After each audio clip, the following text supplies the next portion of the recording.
Hi hours, welcome to Ande TV. నేను మీ వంశీ. ఈరోజు మన స్టూడియోలో ఒక స్పెషల్ గెస్ట్ ఉన్నారు. నిత్యం మన ఇంట్లోకి వెళ్ళగానే మన అమ్మ వాళ్ళు కానీ పెద్దవాళ్ళు కానీ సీరియల్ అని కానీ టీవీల ముందే ఉంటారు. సో ఆ సీరియల్లో నుంచి ఒక స్పెషల్ గెస్ట్ మన ముందున్నారు, మూర్తి గారు. సో హాయ్ సార్, ఎలా ఉన్నారు సార్? ఫైన్ అండి. సో మీకు ఈ ఫీల్డ్కి రావాలని ఎలా అనిపించింది? యాక్టింగ్ మీద ఎలా ఇంట్రెస్ట్ వచ్చింది? ఇది అనుకోకుండా వచ్చానండి. యాక్టింగ్ మీద ఇంట్రెస్ట్ అంటే నేను స్కూల్లో చదివేటప్పటి నుంచి ఈ థియేటర్ స్టేజ్ ప్రోగ్రామ్స్ అవి చేసేవాడిని, నాటికలు అవి చేసేవాడిని. కాలేజీకి వచ్చేసరికి అక్కడ కూడా ఇదే ప్రొసీడ్ అయింది. ఆ తర్వాత స్టేట్ లెవెల్ కాంపిటీషన్కి 2 సమాజాల ద్వారా వెళ్ళటం. సో నాకు థియేటర్ బ్యాక్గ్రౌండ్ ఎక్కువగా ఉండేది. అనుకోకుండా హైదరాబాద్కి వచ్చిన తర్వాత ట్రై చేస్తే నాకు అవకాశాలు వచ్చాయి. సో ఫస్ట్ అవకాశం ఎలా వచ్చింది? నాకు ఈ స్టేజ్ బ్యాక్గ్రౌండ్ ఉంది కాబట్టి ఇక్కడ వచ్చిన కొత్తల్లో ఒక సీరియల్కి ట్రై చేశాను. ఆడిషన్కి వెళ్తే దాంట్లో నాకు క్యారెక్టర్ వచ్చింది. అక్కడి నుంచి కంటిన్యూగా వస్తున్నాయి. ఫస్ట్ చిన్న క్యారెక్టర్లు వచ్చేవి. ఇప్పుడు ఒక 15 సీరియల్స్లో లీడ్ రోల్సే అండి అన్ని. అంటే మీకు ఫస్ట్ అవకాశం పోగానే వచ్చేసిందా? చాలా స్టెబుల్ అసలు ఏం లేదు, నో హార్డిల్స్ ఎట్ ఆల్. కష్టపడటం అంటూ ఏమీ లేదు. అంటే మీ ఫ్యామిలీ బ్యాక్గ్రౌండ్ ఎవరైనా యాక్టింగ్ ఇంట్రెస్ట్? నథింగ్, ఎవరు లేదు. సో డైరెక్ట్ మీకు ఫస్ట్ అవకాశం వచ్చేసింది? వచ్చిందండి. సో ఏ క్యారెక్టర్ వచ్చింది స్టార్టింగే మీకు? ఒక సూపర్ మార్కెట్ ఓనర్ క్యారెక్టర్ వచ్చింది. ఓకే. అంటే ఒక చిన్న గెస్ట్ రోల్ అది. అంటే అప్పుడు నేను గెస్ట్ అనే దానికంటే కూడా నాకు అవకాశం ఒక చిన్న క్యారెక్టర్ అయినా ఒక 3 రోజులు టెలికాస్ట్ అయింది అది. ఆ తర్వాత నుంచి కలవారి కోడళ్ళు అని ఒక సీరియల్లో ఒక డాక్టర్ క్యారెక్టర్ అండి, 2 రోజులకు పిలిచారు. ఓకే. కాకపోతే అది ఫుల్ కామెడీ. ఆ డైరెక్టర్కి నచ్చి అది ఒక 3 నెలలు తీసుకెళ్లారు. ఓకే. అక్కడ రిజిస్టర్ అయ్యాను. అక్కడి నుంచి నాకు మళ్ళీ సీతామహాలక్ష్మి సీరియల్ నాగబాబు గారిది, దాంట్లో కూడా ఒక 14 రోజుల క్యారెక్టర్ అయితే అది నాకు మంచి బ్రేక్ ఇచ్చింది, అది నిలబెట్టింది అది. అక్కడి నుంచి నేను ఆఫీసులు తిరగాల్సిన అవసరం లేకుండానే నాకు ఈ రోజు వరకు. సో అసలు మీకు ఫస్ట్ యాక్టింగ్ చెయ్యాలి, నేను హైదరాబాద్కి వెళ్ళాలి, ట్రై చేయాలి అని ఇంట్రెస్ట్ ఎలా వచ్చింది? అసలు లేదు, అది నాకు అసలు లేదు. మా పాపకి ఏ ఏజ్లో వచ్చింది మీకు? నేను స్కూల్లో 10th క్లాస్ చదివేటప్పటి నుంచి స్కూల్లో ఈ ఫంక్షన్స్లో నాటికలు వేసేవాడిని. ఓకే. అది నాటికల్ ఇంట్రెస్ట్. ఇండస్ట్రీకి రావాలా, ఇక్కడ ఆర్టిస్ట్ని అవ్వాలని చెప్పి నాకు లేదు ఎప్పుడు కూడా.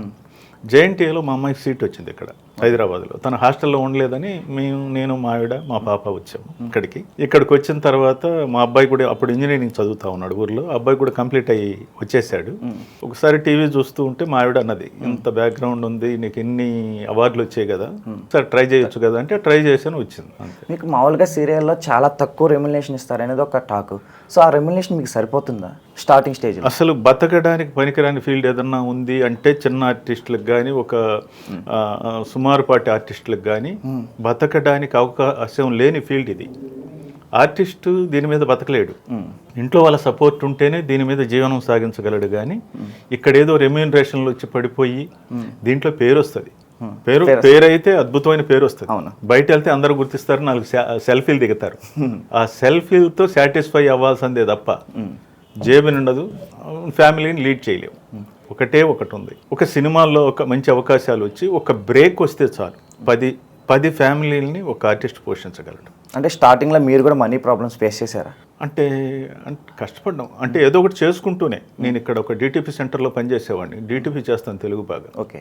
పనిచేసేవాడిని. మా ఆవిడ ఒక స్కూల్లో పనిచేసేది. అలా వెళ్ళింది. పిల్లలు వాళ్ళు చదువులు అయిపోయి వాళ్ళకు ఉద్యోగాలు వచ్చిన తర్వాత నాకు కానీ మా ఆవిడ కానీ బయట పనిచేసే ఇది లేదు, వాళ్ళు పగ్గాలు వాళ్ళు తీసుకున్నారు. సో ఇంకేంది, ఇది ఏదైతే ఎంటర్టైన్మెంట్ ఫీల్డ్లో ఉందో ఇలా సర్వైవ్ అయిపోతున్నాం అంతే. ఓకే. సో అసలు మీకు ఫ్యామిలీ సైడ్ నుంచి కానీ మీ బంధువుల గురించి కానీ సపోర్ట్ ఎలా ఉండేది? దీంట్లో సపోర్ట్ అనేది అంటే కొంతమంది వద్దు, నీకు అంత అవసరం లేదు కదా అంటే, నేను ఇది పనిగా దీంట్లోనే ఉండి నేను ఇదే చేస్తానని పట్టుబట్టినప్పుడు అలాంటిది ఉంటుందేమో. సక్సెస్ కాలేకపోయినప్పుడు ఆ స్టఫ్ ఇంట్లో తెలిసినప్పుడు వాళ్ళే ట్రై చేయొచ్చు కదా, ఇన్ని అవార్డులు వచ్చాయి కదా అని వాళ్ళు అన్నప్పుడు ఇంకా నాకు స్ట్రగుల్ ఎక్కడ ఉంటుంది? అది ఉండదు కదా. నువ్వు హ్యాపీగా చేసుకోనన్నా అంటారు పిల్లలు. మా ఆవిడ కూడా ఎంకరేజ్ చేస్తుంది. చూసి బయట అందరూ పోయి పలకరిస్తుంటే మనతో సెల్ఫీలు దిగుతుంటే వాళ్ళకు కూడా ఎక్కడ లేని సంతోషం, వాళ్ళని కూడా పిలిచి మీరు కూడా దిగండి అని అంటున్నారు వాళ్ళు. అలాంటప్పుడు నాకు అదేం ఉండదు, వాళ్ళకి స్ట్రగుల్ అనేది ఏముండదు. నన్ను ఏది పని చేయొద్దు అంటారు బయట. సరే నేను ఏదన్నా పని చేసి బయట ఒక సపోర్ట్ ఇస్తామంటే వద్దు నాన్న, నువ్వు హ్యాపీగా స్థిమితంగా ఉండంటారు పిల్లలు. చేయలేరు బయట. ఓకే, అంటే ఫుల్ సపోర్ట్ ఫ్యామిలీ నుంచి. ఖచ్చితంగా, లేక ఎవరు ఏ ఆర్టిస్ట్ కూడా మెలగలేడు. ఇప్పుడు మీరైనా ఇండస్ట్రీకి వస్తాము అని చెప్పి ఇక్కడికి అంటే ఇంట్లో ఒప్పుకోరు, ఇష్టం ఉండదు. కన్నబిడ్డ మీద ఉన్న ప్రేమతో తల్లిదండ్రులు కూడా సరే వెళ్ళరా నాన్న చూడు అంటుంటారు. వాళ్ళకి మనసు క్షోభిస్తూనే ఉంటుంది పాపం. మీరు సక్సెస్ అయిన రోజు వాళ్ళకంటే ఆనందపడే వాళ్ళు ఎవరు ఉండరు. ఖచ్చితంగా ఫ్యామిలీ సపోర్ట్ ఖచ్చితంగా ఉంటుంది. అదే. సో మీ లైఫ్లో కానీ మీ ఫ్రెండ్స్ కానీ ఎవరైనా కానీ మీరు యాక్టింగ్ చేస్తున్నప్పుడు యాక్టింగ్ బాగాలేదు, ఎందుకు యాక్టింగ్ చేస్తావు, ఇంకేదైనా చేసుకోవచ్చు కదా అని సజెస్ట్ చేసిన వాళ్ళు కానీ నువ్వు అంత బాగాలేవని చెప్పిన వాళ్ళు ఎవరైనా ఉన్నారా? ఇంతవరకు ఎవరు లేరు. ఎందుకంటే నాకు ఆ ఫౌండేషన్ ఉంది. నాకు థియేటర్లో I got more than 100 awards. Okay, నాకు అన్ని అవార్డులు వచ్చినాయి. నేను బాగా చేయలేదన్న ఇది ఇంతవరకు రాలేదు. బాగుంది నీ క్యారెక్టర్ అనేవాళ్ళు, బ్రహ్మాండంగా చేసావు అనేది కొన్నిటికే. దీంట్లో నీ క్యారెక్టర్ బాగుంది అంటే నా క్యారెక్టర్ బాగుందా, నేను బాగా చేయలేదా అని ఒక క్వశ్చన్ వస్తుంది. అంటే ఆ పరిధిలో ఉంది ఆ చిన్న క్యారెక్టర్. బాగా చేసేంత స్కోప్ లేనప్పుడు నీ క్యారెక్టర్ బాగుందంటారు. ఆ క్యారెక్టర్ నువ్వు అద్భుతంగా చేసావంటే నా క్యారెక్టర్ నేను బాగా చేసినట్టు. సో ప్రెసెంట్ సీరియల్లే చేస్తున్నారు, మూవీస్ ఎందుకు ట్రై చేయలేదు? చేశాను నేను ఒక 10 మూవీస్ పైన ఉన్నా. అక్కడ నేను ఒక సినిమా పేరు చెప్పాను అనుకోండి, దాంట్లో ఎక్కడున్నారంటారు మీరు. అర్జున్ రెడ్డి చేశాను నేను. అర్జున్ రెడ్డి చేశారా? చూసారా ఎంత అర్జున్ రెడ్డి చేశారా అన్నారు మీరు. సో రేపు పోయి మళ్ళీ అర్జున్ రెడ్డి చేస్తే నేను దాంట్లో ఎక్కడున్నా అని తెలుస్తుంది. సాయి శ్రీనివాస ఆత్రేయ చేశాను, తెలుసు కదా, నెల్లూరు బ్యాక్గ్రౌండ్ లో జరిగింది. దాంట్లో ఎక్కడున్నారని అడుగుతారు మీరు. సో మళ్ళా చూసినప్పుడు నేను గుర్తొస్తాను. అట్లా నేను అనుకోకుండా హిట్ అయిన సినిమాల్లో చిన్న క్యారెక్టర్ చేస్తాను. చిన్న సినిమాలో పెద్ద క్యారెక్టర్ చేస్తే ఆ చిన్న సినిమాలో ఫెయిల్యూర్. ఓకే, ఏం చేశాను? చేశాను. లా అనే ఒక మూవీలో త్రూ అవుట్ కమెడియన్గా చేశాను. ఎవరు హీరో?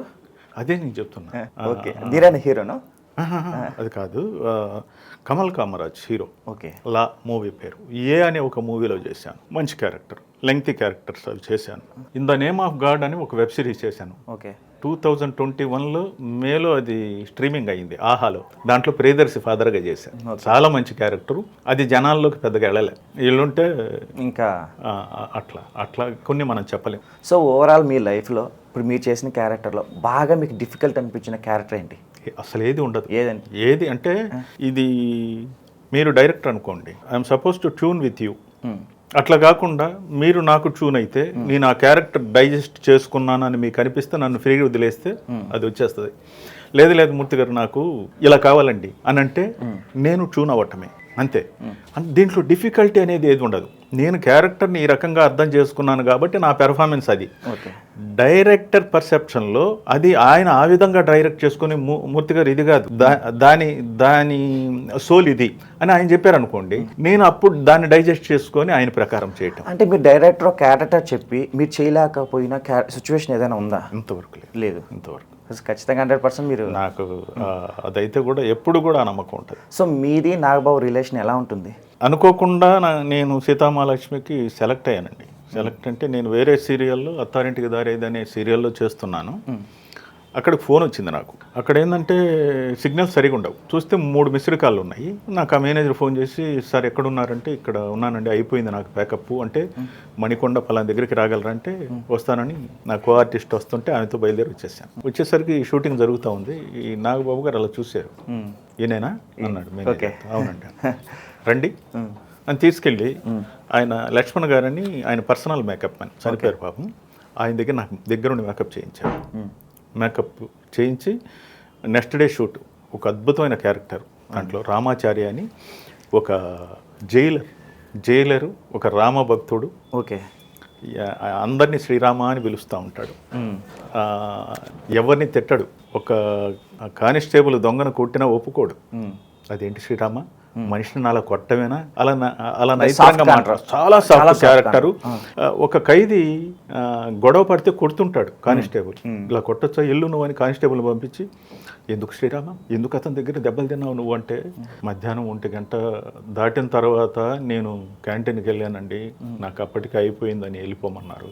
నాకు అన్నం పెట్టమంటే వెళ్ళి పెట్టట్లేదు అంటే తప్పు కదా, ఆలస్యంగా రావటం తప్పు కదా అనేసి ఇంకొక ఖైదీని పిలిచి, నా క్యారియర్ తీసుకురా టేబుల్ దగ్గర ఉందంటే తన క్యారియర్ తెచ్చి అతనికి అన్నం పెట్టేంత కైండ్ హార్టెడ్ ఒక జైలర్ క్యారెక్టర్. ఒక అద్భుతమైన క్యారెక్టర్, చాలా సాఫ్ట్ క్యారెక్టర్. అందరినీ దైవభక్తి శ్రీరామ అని పిలుస్తూ ఉంటాడు. అట్లా ఆ నాగబాబు గారి క్యారెక్టర్తో నాది ట్రావెల్ అయింది.